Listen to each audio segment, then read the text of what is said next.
Hello everyone, welcome to my channel ChemInsider.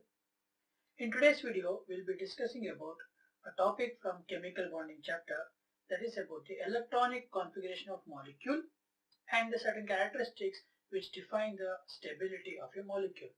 So now, in the previous video, we drew the energy level diagram for given respective atomic orbitals which combine to form a respective molecular orbital.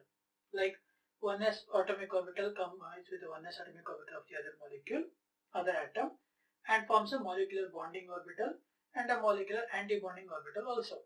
And further, what we observed is the bonding molecular orbital was found to have energy less than that of the atomic orbital, whereas the anti-bonding molecular orbital had the energy more than that of the atomic orbitals, right? So now, and we all know, once we understand this complete topics, we come across the next topic is that of the electronic configuration of a molecule.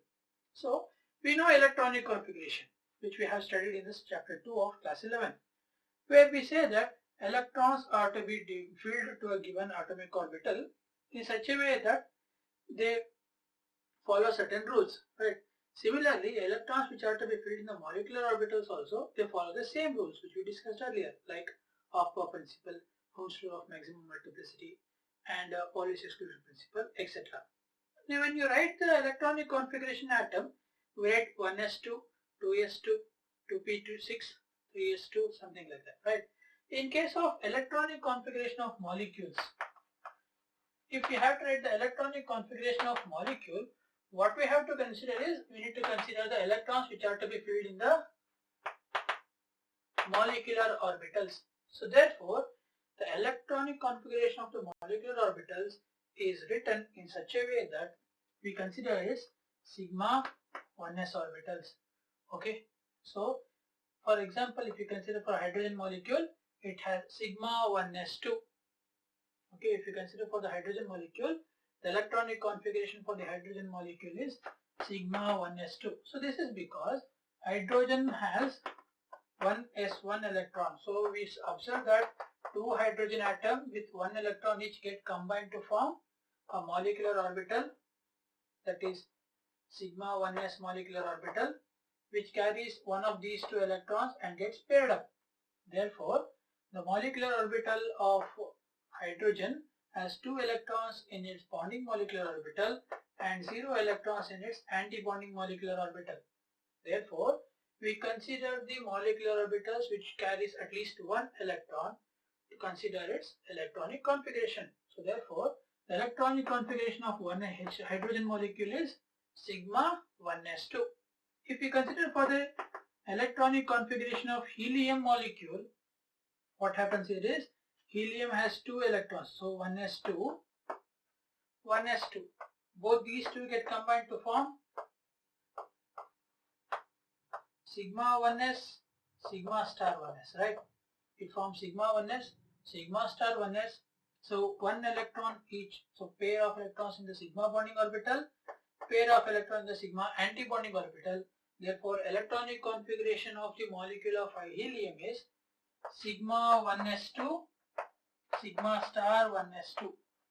So this is how you write the electronic configuration of molecular orbitals. So now, once you write down this electronic configuration of the molecular orbitals, they explain certain characteristics of the particular molecule, such as bond order, bond stability, bond length, nature of the bonds formed, and their magnetic properties. So, what are those topics which this particular electronic configuration of the molecule explains are? First one is about the bond stability. So for a molecule to be stable, what we say is it should have an intact bond, right? First point of explanation using the electronic configuration is bond stability. So a molecule is stable. So it arises in two cases. A molecule is said to be stable if Nb is greater than Na. If Nb is greater than Na, then the molecule is said to be stable. Then the molecule is said to be stable. So what is this Nb and Na? Nb means number of electrons present in the bonding molecular orbital. Na means number of electrons present in the anti-bonding molecular orbital. So, if the number of electrons present in the bonding molecular orbital is more than that of the electrons present in the anti-bonding molecular orbital, then the molecule is stable. Okay. If Nb is greater than Na, that means the number of electrons present in the bonding molecular orbital is greater than that of the electrons present in the anti-bonding molecular orbital, then the molecule will be stable. In the second point, if Nb is less than Na, so what if the number of electrons present in the bonding orbital is less than that of the number of electrons present in the anti-bonding molecular orbital? Then the molecule will be unstable. Then the molecule will be unstable. Then the molecule will be unstable. If Nb is less than Na, the molecule will become an unstable molecule. Usually what we observe is most of the molecules have Nb greater than Na, and only in some cases what we observe is Nb is found to be equal to Na. Only in the excited state, the number of electrons present in the anti-bonding molecular orbital will be less than that of the electrons present in the bonding molecular orbital. Okay, so this is how we observe the bond stability using electronic configuration. So once you fill out the electronic configuration, what is nothing but filling up of electrons in the molecular orbital, we will understand the number of electrons present in bonding or anti-bonding. So therefore we can explain the bond stability using electronic configuration. Okay, so now the second point which can be used by the explanation of electronic configuration is, which can be explained using electronic configuration, is bond order. So second one is bond order of a molecule. So bond order of a molecule according to the molecular orbital theory is equal to half of the difference between number of electrons in bonding molecular orbital to the anti-bonding molecular orbital. Bond order is called the half of the number of electrons present in the bonding molecular orbital minus number of electrons present in the anti-bonding orbital. So if a molecule has 6 electrons in the bonding molecular orbital and 4 electrons in the anti-bonding orbital, so they get cancelled to form a 2. So 2 divided by 2 gives us 1. So that particular molecule will be having one single bond. So bond order is nothing but half of the difference between the number of electrons present in bonding or molecular orbital and anti-bonding molecular orbital.